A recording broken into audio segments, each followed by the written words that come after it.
오늘 우리가 함께 볼 하나님의 말씀은 예레미야 12장 16절부터 17절까지 말씀입니다. 예레미야 12장 16절부터 17절까지 말씀 제가 봉독하겠습니다. 그들이 내 백성의 도를 부지런히 배우며 살아있는 여호와라는 내 이름으로 맹세하기를 자기들이 내 백성을 가르쳐 바알로 맹세하게 한 것 같이 하면 그들이 내 백성 가운데 세움을 입으려니와 그들이 순종하지 아니하면 내가 반드시 그 나라를 뽑아 멸하리라. 여호와의 말씀이니라. 아멘. 예전에 읽은 책 중에 FBI 심리학이라는 책이 있었습니다. 흥미롭고 재미있는 내용들이 많이 있었는데 여행객이 비행기 시간을 놓쳤을 때, 그런 상황에 놓여 있을 때 아무리 말로 그 비행기를 탈 수 있도록 좀 늦춰달라, 기다려달라 요청하는 것보다 행동으로 설득하는 것이 훨씬 좋다, 이런 내용으로 가득한 책이었습니다. 행동으로 설득하는 것이 어떤 뜻이냐면 비행기는 한번 출발하면 다시 세우는 일이 없기 때문에 아무리 말해봐야 소용이 없지만 어떤 경우에는 그 앞에 가지고 있던 짐가방을 툭 떨어뜨리며 절망하는 모습을 보여주는 것만으로도, 그러니까 말로 설득하는 것이 아니라 뭔가 굉장히 행동으로 내가 좌절했다, 내가 이 여행을 가지 못하게 되어서 너무 불행하다라는 모습을 보여주는 것만으로도 비행기를 멈춰 세울 수 있었다라는 것이죠. 이런 몇 가지 사례들을 통해서 인간의 심리를 다루고 있는 책이었는데 거기서 요지는 이런 것이었습니다. 그 어떤 사람일지라도 마음은 말보다 행동에서부터 나타난다. 말로 전달되는 마음보다 행동에서 주고받는 마음이 훨씬 더 크다라는 것이었습니다. 그래서 말로는 자기 마음을 속일 수 있어도 행동까지 속이는 것은 굉장히 어렵다, 이런 내용이었던 것 같습니다. 그래서 FBI와 같은 정보기관에서는 말로 속이는 연습을 하기보다는 행동으로 사람을 속이는 연습을 많이 한다고 합니다. 오늘 말씀을 보면 이스라엘뿐만 아니라 세상 모든 나라들을 향한 하나님의 메시지가 있습니다.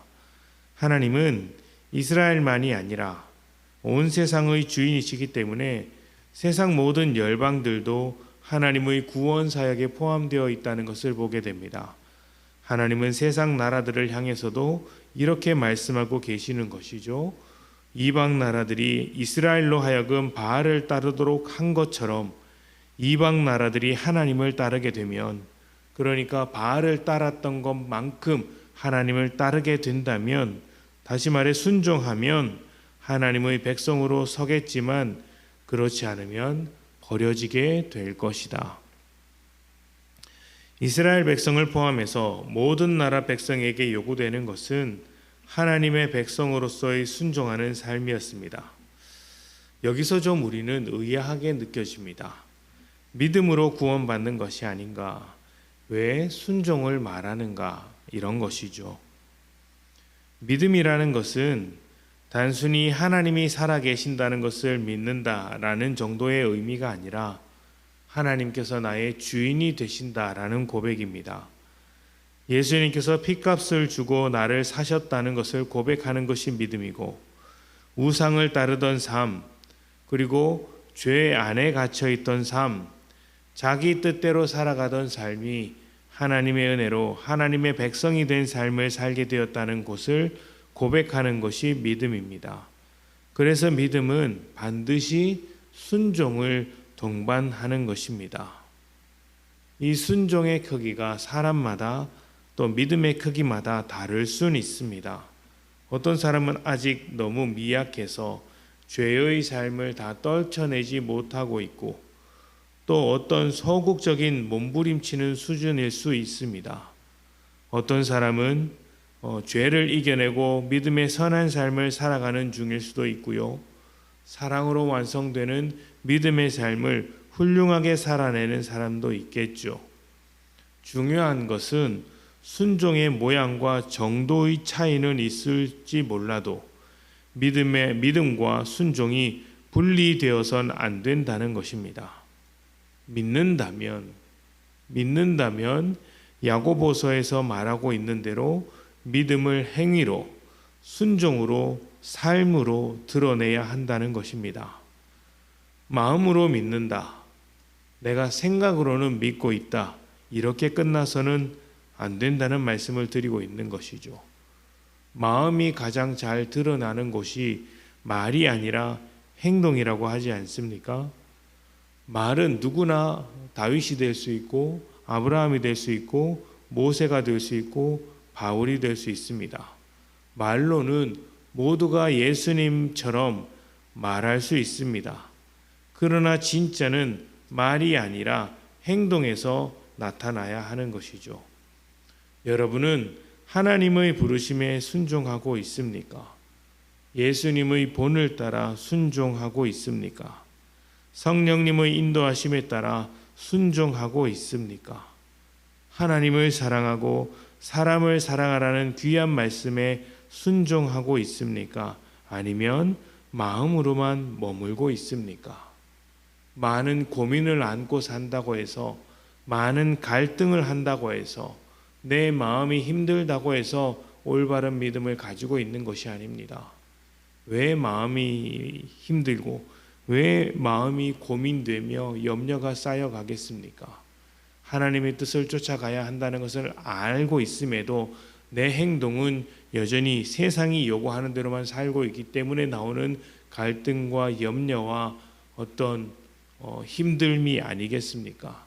그러면 그 행동이 자기의 믿음을 증명해 주고 있는 거예요. 물론 모든 것이 다 일관되게 하나다 이렇게 말을 할 수는 없겠죠. 어떤 사람은 정말 피치 못할 상황에 놓여 있어서 내 마음만큼 신앙생활을 못하는 사람이 있을 수 있습니다. 그런 사람들에게는 충분히 위로가 있어야 하고 격려가 있어야 하고 또 함께 그 짐을 나눠주는 것들이 필요합니다. 그러나 제가 말씀드리고자 하는 것은 그 마음만큼 믿음만큼 내가 주의 뜻대로 살고자 하는 그런 주의 뜻대로 살아가고자 하는 뜻이 있는가라는 것을 묻고 싶은 것이죠. 그것은 주님께서 하시는 일이겠죠. 감사한 것은 하나님께서 이러한 마음을 주셨다는 것. 그래도 우리 마음 가운데 어떤 염려가 있고 갈등이 있고 자꾸 주의 뜻대로 살고자 하는 마음을 주셨다는 것은 우리를 이끌고 또 우리와 함께 일하시고 계시겠다는 하나님의 의도가 있다는 것입니다.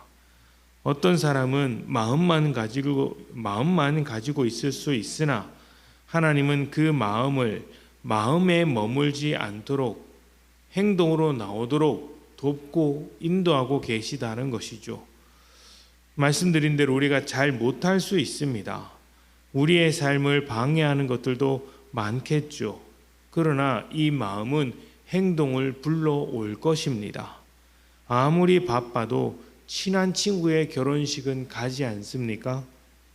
시간이 정말 안 돼서 못 가게 된다면 미안한 마음을 가지고 연락이라도 취하고 축의금을 보내고 그렇게 합니다. 왜 그렇게 합니까? 마음이 있기 때문이죠. 그래서 못하는 상황 속에서도 부족한 실력에도 할 수 있는 만큼 최대한 하려고 하는 것 아니겠습니까?